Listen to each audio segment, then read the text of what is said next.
बिस्मिल्लाहिर्रहमानिर्रहीम। अस्सलाम वालेकुम नाज़रीन, आप मेरा यूट्यूब चैनल देख रहे हैं। मैं इमरान खान हूँ। आजकल एक नए किरदार से आप लोगों का तारुफ हुआ है।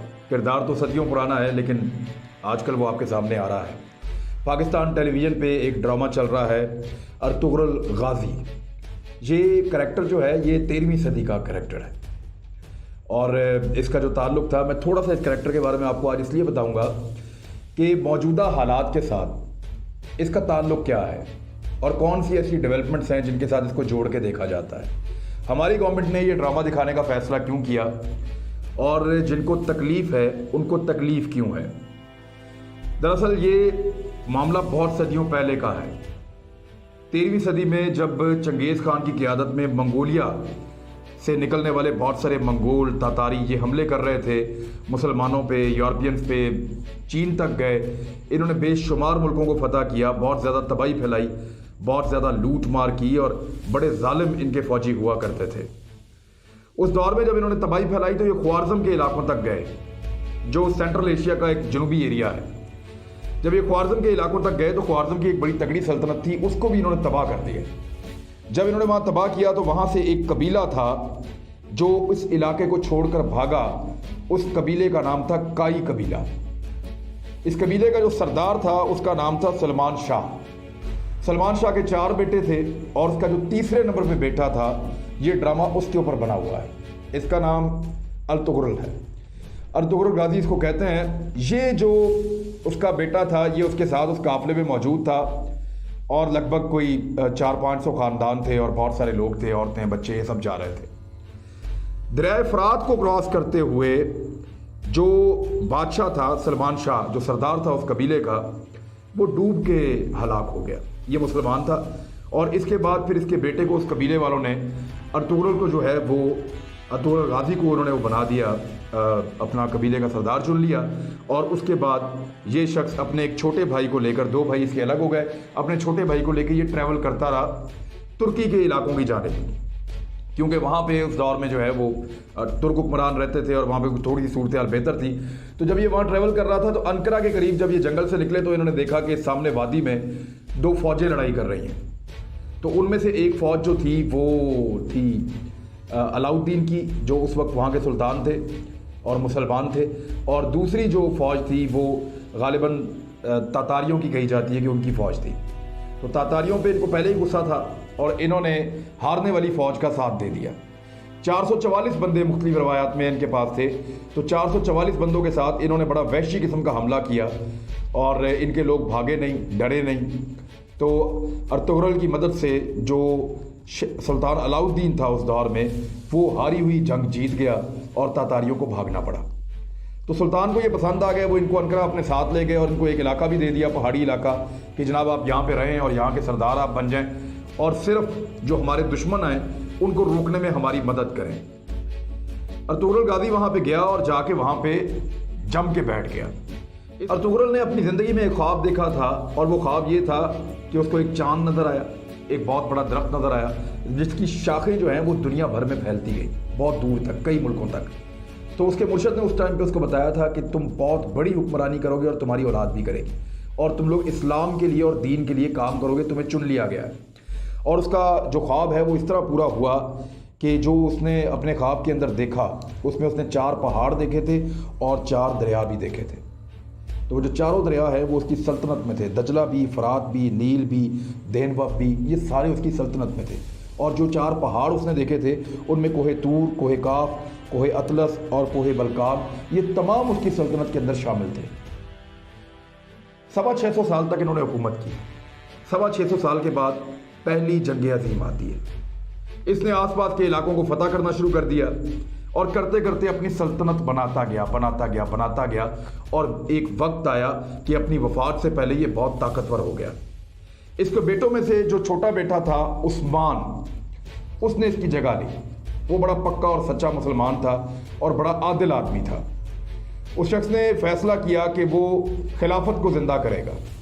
उसने इतनी ज़्यादा रियासत फतह की, इतने ज़्यादा इलाके फतह किए कि 3 बड़े आज़मों तक इनकी हुकूमत फैल गई। पहले तो उसके वालिद ने बड़े कारनामे किए थे जिनके ऊपर ये ड्रामा चल रहा है, और उसके बाद जब उस्मान आया तो उस्मान ने जो खिलाफत उस्मानिया की एक बुनियाद रखी और 3 बड़े आज़मों में ये फैल गए। अब मैं आपको बिल्कुल मुख्तसरन बताता हूँ कि बाद में क्या हुआ। इन्होंने लगभग कोई 625 साल हुक्मरानी की, खिलाफत उस्मानिया मौजूद रही, लेकिन 625 साल के बाद इनमें अयाशी आ गई, गद्दारियाँ आ गई और बहुत सारी चीज़ें ऐसी आ गई जो ख़राबी की सूरत हाल पैदा होना शुरू हो गई। हजाज इनके पास था। हजाज का मतलब है खाना काबा और मदीना मुनव्वरा, इन दोनों का कंट्रोल भी इनके पास था। और लगभग आज 40 ऐसे मुल्क मौजूद हैं दुनिया में जिन पे बराह रास्त खिलाफत उस्मानिया का कंट्रोल था, 3 बड़े आज़मों में। तो ये बहुत ताकतवर लोग हुआ करते थे। लेकिन पहली जंग अजीम के बाद ये कमज़ोर पड़ गए और इतने कमज़ोर पड़ गए कि इनका जो उस दौर का जो सुल्तान था वहीदुद्दीन, उसको जो है वो जिला वतन भी होना पड़ा। पहली जंग अजीम में दुनिया 2 हिस्सों में डिवाइड हो गई थी। उनमें से कुछ ममालिक जो हैं वो बरतानिया के साथ थे, उनमें अमेरिका था, उनमें आयरलैंड था, फ्रांस था, रूस था, इटली था और दीगर कई और ममालिक थे। इसी तरह जर्मनी और दीगर ममालिक कुछ आसपास के जो हैं वो साथ दे रहे थे उस दौर में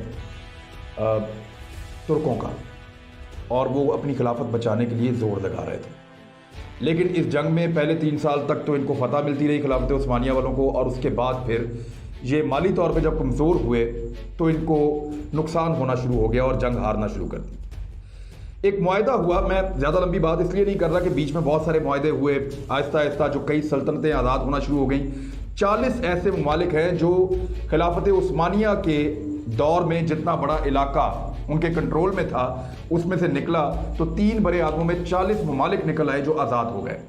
अब उसके अंदर सऊदी अरब भी है, उसके अंदर बहुत सारे इराक भी है, उसके अंदर शाम भी है, उसके अंदर मिस्र भी है, बेशुमार और ममालिक हैं जो उसके अंदर से निकले। कि जब तुर्की के पास हिजाज़ मुक़द्दस का कंट्रोल था तो जब वहाँ पे सऊदी अरब आए, सऊद ख़ानदान की हुकूमत आई, किंगडम ऑफ सऊदी अरेबिया बन गई, तो उसके बाद से अब तक जब जब खाना काबा के या मस्जिद नबी के जो नक्शा है उसमें कोई भी तब्दीली की गई है तो तुर्की ने बाकायदा जहाज़ भेजकर एक एक पत्थर अपने पास वहाँ मंगवाया इस्तांबुल में, और वो तमाम पत्थर और वो तमाम चीज़ें और नवादरात उन्होंने संभाल कर रखे हैं ताकि तुर्क याद रखे कि किसी दौर में तुर्कों के पास ये जिम्मेदारी हुआ करती थी कि हज पे आने वाले लोग, उम्रा पे आने वाले लोगों के मेज़बान वो होंगे, और वो ये चाहते हैं कि ये मेज़बानी उनको दोबारा मिले। मैं इसके ऊपर एक और एपिसोड में बात करूँगा। अब जब एक मायदा तय पाया दोनों फरीकैन के बीच में, जर्मनी ने दरख्वास्त की जंगबंदी की, तो ये मायदा जो फाइनल मायदा हुआ सबसे आखिर में, वो मायदा होता है जी लौज़ान में। लौज़ान में जो मायदा हुआ, ये स्विट्ज़रलैंड का एक इलाका है, वहाँ पे जो चीज़ें तय पाई वो तुर्कों के लिए एक नई ज़िंदगी भी थी और उनके बहुत सारे ख्वाब भी टूट गए। वो मुआहदा मैं आज आपके सामने रखता हूँ। एक्चुअली उसी मुआहदे के ऊपर आज सारी दुनिया बौखलाहट का शिकार है। मुआहदा ये था कि खिलाफत उस्मानिया ख़त्म कर दी जाएगी, उसके जितने जानशीन हैं उनको हटा दिया जाएगा। उनमें से कुछ को कत्ल कर दिया गया, कुछ को लापता कर दिया गया, कुछ को जिला वतन कर दिया गया।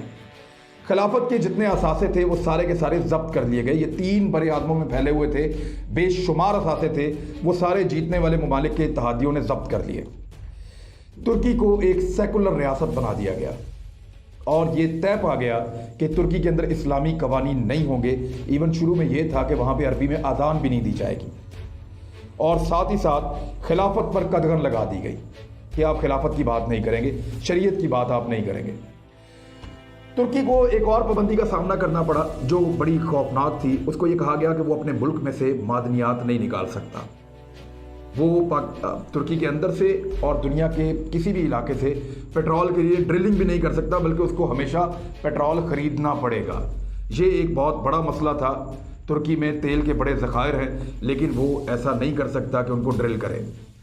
बास्फोरस उनके पास एक समंदर है, उसकी एक बंदरगाह है, बास्फोरस उसको कहते हैं। ये बिल्कुल इस्तांबुल या पुराना नाम उसका कुस्तुनतुनिया है, जो लोग इसको जानते हैं वहाँ पे ये समंदर का किनारा है। अब इस बंदरगाह को इंटरनेशनल पानी करार दे दिया गया कि यहाँ से जितने भी जहाज़ गुजरेंगे, बहरी जहाज़, तुर्की उनसे किराया वसूल नहीं करेगा, उनसे कोई किसी किस्म का जो है वो टैक्स वसूल नहीं कर सकता। हालांकि इसकी जो अहमियत है वो इतनी ज़्यादा है जितनी नहर स्वेज़ की है। बहुत रीढ़ की हड्डी है दुनिया की तजारत की नहर स्वेज़, और बिल्कुल इसी तरह ये बास्फोरस भी। लेकिन तुर्की को मना किया गया कि आप यहाँ से टैक्स नहीं ले सकते। अच्छा, ये मुआहदा जो था ये आलमी सतह का मुआहदा था और इसकी मुद्दत थी 100 साल की। यानी तुर्की 100 साल तक इस मुआहदे की किसी शिक की खिलाफ वर्जी नहीं कर सकता। अब वो 100 साल कब मुकम्मल हो रहे हैं? याद रखिएगा, ये मुआहदा हुआ था 1923 में, ये जुलाई 1923 में हुआ था और उसके बाद ये इम्प्लीमेंट हो गया 1924 में। तो 2023 में तुर्की इस मुआहदे से आज़ाद हो जाएगा। एक आज़ाद तुर्की क्या हासिल करना चाहता है, ये है आज का सबसे बड़ा सवाल। तैयब उर्दगान वहाँ पे मौजूद हैं और वो अब दुनिया को एक मुख्तलिफ नज़र से देख रहे हैं। तुर्क क्या चाहते हैं और उनसे कौन कौन खौफजदा है, ये बात याद रखिएगा कि अर्तुगरुल से शुरू होने वाली जो कहानी है उसको इस वक्त इसलिए दोहराया जा रहा है ताकि जो लोग उसको देखें, जो मुसलमान उसको देखें, वो दोबारा से नीयत बांधें और कोशिश करें कि वो जो अज़्म रफ्ता है या वो जो पुरानी हमारी खोया हुआ मुकाम है उसको हासिल करना है। ये है पहला स्टेप। अब इसके खिलाफ पाकिस्तान के अंदर बहुत सारे आपको ऐसे लोग मिलेंगे जो बोलना शुरू हो जाएंगे, और अगर वो ऐसे बोलें तो आप ये समझ लीजिएगा कि वो किसी के कहने पे या किसी के एजेंडे पे बोल रहे हैं, क्योंकि अमेरिका, पूरा यूरोप और कुछ ऐसे इस्लामी ममालिक जहाँ पे बादशाहत है, जहाँ पे मलूकियत है, वो कभी नहीं चाहेंगे कि लोग ये ड्रामा देखें या इन किरदारों के बारे में जानें, और इन किरदारों के बारे में जानने के बाद इस ख्वाहिश को अपने अंदर पालना शुरू कर दें कि दोबारा से मुसलमान इकट्ठे होंगे। याद रखिएगा, जब तुर्क खिलाफत ख़त्म हो रही थी, खिलाफत उस्मानियत का खात्मा हो रहा था, तो पूरी दुनिया में कहीं किसी मुसलमान मुल्क ने आवाज़ नहीं उठाई, क्योंकि उनको अपने अपने इलाकों में बादशाहतें मिल रही थी या वो इससे अपने आप को लाताल्लुक़ कर रहे थे। लेकिन सिर्फ एक जगह थी जहाँ से आवाज़ उठाई गई और जहाँ से लोगों को भेजा गया, और वो है बरे-सगीर, पाकिस्तान और हिंदुस्तान। उस वक्त पाकिस्तान नहीं बना था, लेकिन यहाँ से बहुत बड़ी तादाद में मुसलमान गए और खिलाफत के लिए लड़े। उनकी कब्रें आज भी वहाँ पे तुर्की में मौजूद हैं। यही वजह है कि तुर्की पूरी दुनिया से आने वाले मुसलमानों की निस्बत पाकिस्तानियों से हमेशा ज़्यादा प्यार करता है, क्योंकि हमारी वहाँ पे कब्रें मौजूद हैं।